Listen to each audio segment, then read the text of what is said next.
Hey everybody, Aaron Cowan, Sage Dynamics, and this is my review of the Stribog SP10A3. As you guys know, I am pretty much 100% Patreon exclusive. This video has already been seen by my loyal Patrons, and of course if you're watching it again for the second time here on YouTube, definitely thank you for that. If you guys are curious about other videos, I release way more videos over there, and also videos that you will never see here on YouTube. I'm still releasing about a video a month here on YouTube, and I'll probably keep doing that, but the majority of my content, usually 2, sometimes 3 videos a week, is dropping over there on Patreon. So if you don't want to be a supporter and you just want to see what I'm going to put up in here, I'm absolutely fine with that. I definitely appreciate you still subscribing to me here on YouTube, but Patreon is where it's at. So if you want to head on over and become a subscriber, I would definitely appreciate your support. Now, let's get to the review. You guys remember I checked this thing out, SHOT Show, and I was pretty excited about it. Even though I've had tepid or negative experiences with Stribog products in the past, I'm always willing to give people a second, third, fourth, fifth chance as new products come out or they release new iterations of previous products, hoping that there's an improvement, because I want all guns to be good. I was especially interested in the 10mm category because there aren't a lot of options out there when compared to 9 or even 45. And 10mm is definitely experiencing a resurgence right now. You're starting to see it. A lot of handgun companies are getting back into 10mm with both feet. And we're also starting to see people release PCCs and SMGs back in the 10mm caliber. Back in the day, long time ago, I got time to spend some dedicated hours on the old MP10, which I did like a lot, even though I don't care for the MP5. And we've done a complete video on that. The MP10 was cool enough that I kind of put away some of my asides on the ergonomics of that gun.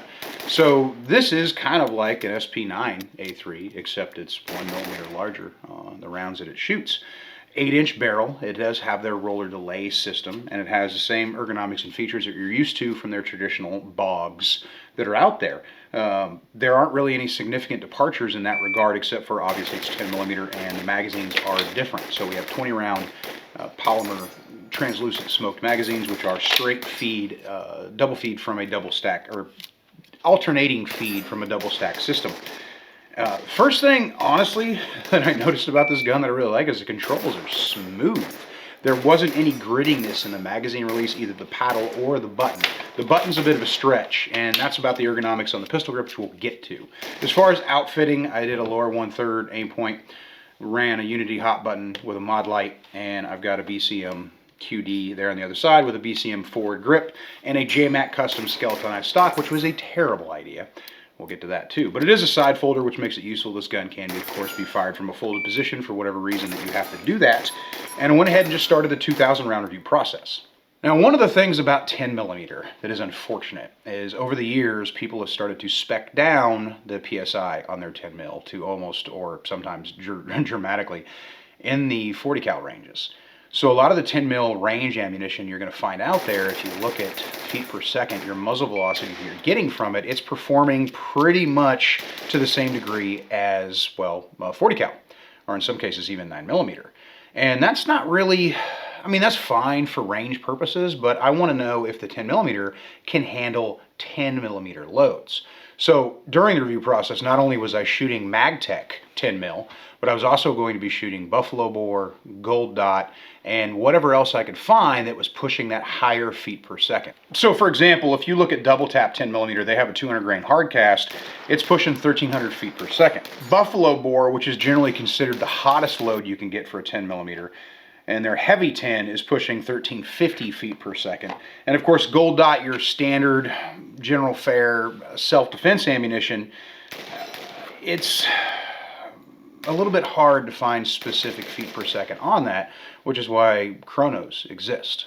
Of course, that's the same with MagTech. On the box, they're not going to give you a feet per second, and SNB is another ammunition I fired in the 10mm FMJ range category. But getting right into it, my initial impression of the SP10 is it functions fantastically. You can definitely feel a noticeable difference in the recoil pulse of this versus some other 10mm PCCs that are out there in similar size. Barrel length, of course, is going to be a factor in that, if you're going to use muzzle device or not, suppressed or not, so on and so forth. But direct blowback or even delayed blowback on a 10mm is definitely more spicy than their roller delay system that they're using, which isn't the same roller delay system that you would get from like an HK, but it provides, well, it takes a slightly different path to reach the same objective. So shooting range ammunition is whatever. You can run the gun just as fast as you'd run a 9mm within reason, depending on distance, of course, what you're trying to accomplish with it. Shooting those more powerful loads like the Buffalo Bore or the Gold Dot, there definitely is a noticeable, I'd say, 0.05 split difference depending on the size of the target, the distance target you're shooting at. So if you want to shoot it really fast with those heavier loads, or those hotter loads, I should say, you're going to have to pace yourself or select a larger target, because the recoil management system is doing a really good job of managing that recoil. However, you are pushing more PSI, and that's going to factor into muzzle rise, which is just, you're trying to battle physics at that point, and you're not usually going to win. You can't break the laws of physics, but the laws of physics can definitely break you. Of course, I've been twice bitten by Stribog products when it comes to magazine issues. My first review was the SP9, and the straight mags were garbage. My second review was the SP10A3G, which initially, if you guys remember, this was back in the YouTube days, I had a lot of issues with that gun, and it actually turned out to be the stock, not the gun itself. So it still left me feeling a little ugh because of tolerances. So getting into this 10mm, I was concerned about the magazines, even though they have an HK type profile to them. And one of the greatest things, in fact, in my opinion, the only good thing to come from the UMP was the magazine design.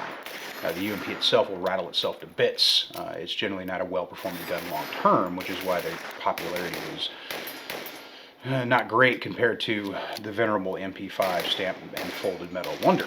So with these straight 20-round mags, they're going to be feeding issues, tolerance issues, durability issues. I didn't experience any of that. The magazine is fantastic. Reloading this gun is extremely fast based on your technique. Storage isn't an issue. It's a 10mm magazine double stack, so you can find pouches for it readily. I was running it out of a 308 pouch, no problem. But if you wanted to get dedicated pouches, that's going to be an issue. You're only getting 20 rounds because it is a larger bullet, so a 30-round magazine would be a little bit longer, a little bit more problematic for storage and reloading.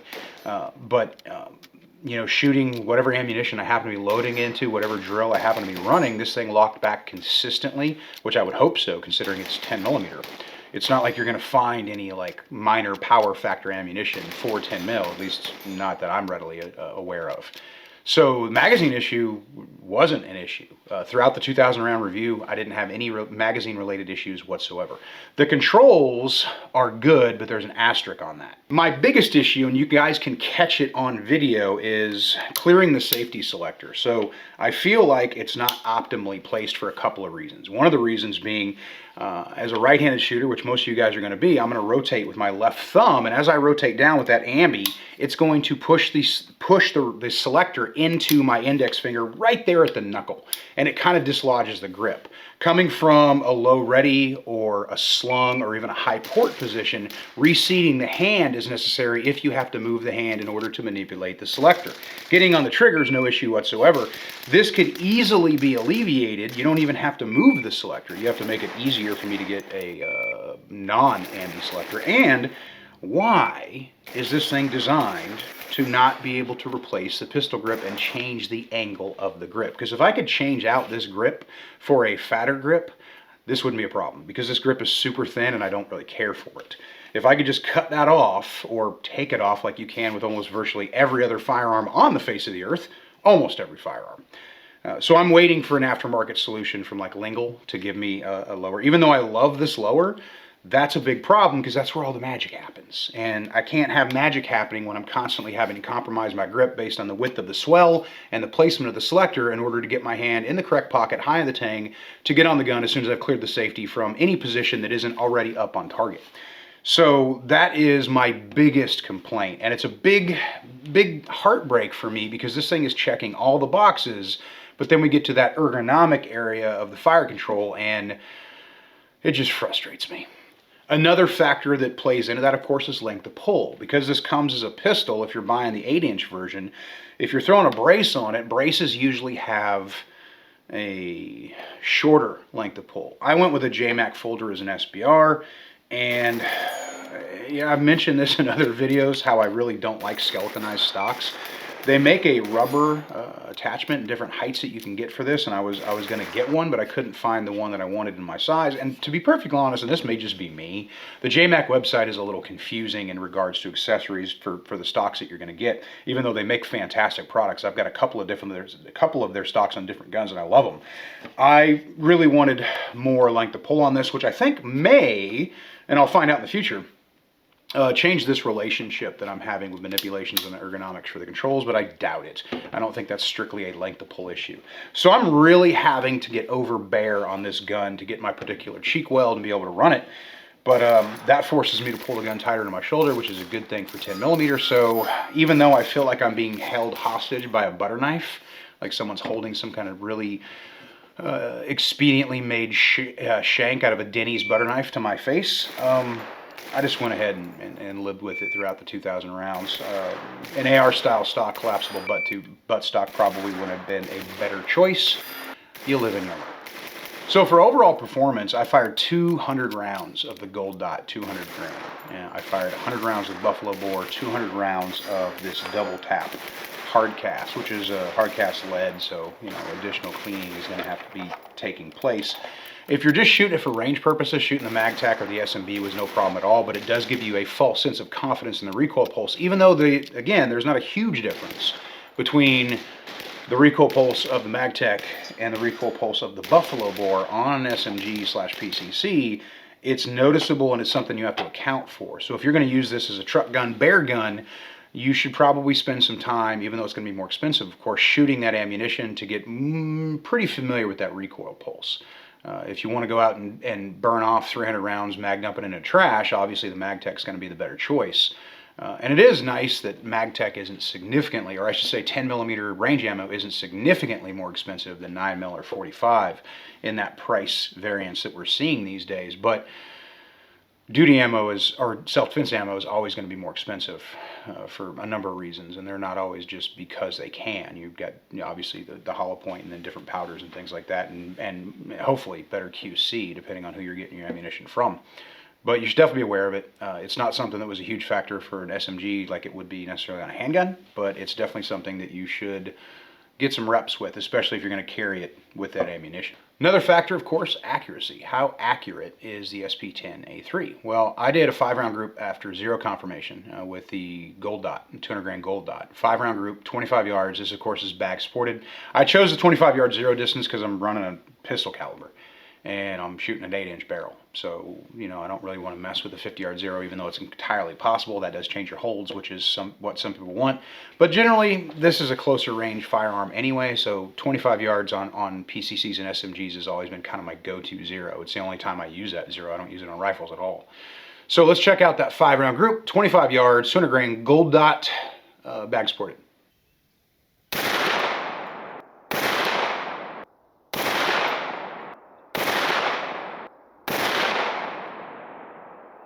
That's kind of the accuracy I'd expect, 1 out of that round, 2 out of that barrel length. Even though I've seen submachine guns that couldn't group that well with that barrel length, this is definitely not the case for the Stribog. Internally, running it really hard, shooting, the really hot rounds through it, I didn't see any significant issues. Nothing worked its way loose. Breaking the gun down, looking at all the parts, the wear is what you would consider acceptable for, contact and friction points. There's nothing crazy. I didn't crack or break or start to gouge anything inside the upper receiver, which is a problem I had back in the day with the original SP9 review that I did. And I had a lot of carrier issues and gouging and other tolerance issues that did not carry over into this particular gun, even though it is a very similar design in regards to how it operates internally. This thing's fantastic, and I think I've already said that before, and it was kind of alluding to my conclusion, which we're getting into now. This thing is just really, really fun. I like it a lot. I was actually surprised at how much I did like this gun, and I think what did it for me is the fact that it could handle those hotter loads.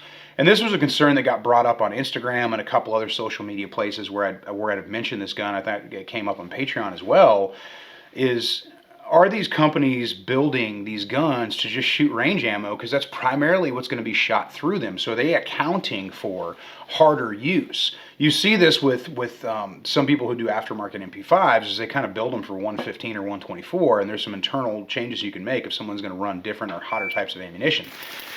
With the 10mm category, there's like the APC-10 from B&T. It runs fantastic, at least the one that I had a couple years ago. It ran fantastic on range ammo, but it didn't like duty ammo at all. It didn't like hollow points, so you want to feed them. And it was alluded to a magazine issue, and it was feeding off of Glock magazines, which I think might have been part of the problem in that regard. And if you look online, you can find all the controversy about it. There was also an issue they had in that iteration with the SIG magazines, although I can't remember if that was in 10mm or not. Anyway, this gun can handle, and again, this is only 2,000 rounds. So you figure 1,400 rounds of this review was range ammunition. 600 rounds of it was what you consider to be self-defense or duty or hunting ammunition. So it's not a huge sample size of rounds, and it's a sample size of one because of one gun. But in my opinion, for my sample size of one, for the 2,000 rounds that I fired, this thing is fantastic. And that's the third time I've said that, because I really honestly believe it. I actually got really excited about this gun once I could tell that it was going to be able to handle those self-defense loads and handle that velocity, and I wasn't breaking anything. I didn't crack magazines, have any feeding issues. Shooting it suppressed with the Gold Dot, shooting it suppressed with the Buffalo Bore, and then of course shooting it suppressed with the MagTech or the S&B. I was kind of like in my head thinking I might crack a mag, or I might break part of the bolt, or I might cause some kind of internal damage with that pressure change. No, it just runs and runs and runs and runs. It became boring in how reliable the gun was. I didn't have any ammunition-related malfunctions, and I didn't have any functional mechanical malfunctions with the firearm itself. It remained accurate, and I ran it really hard.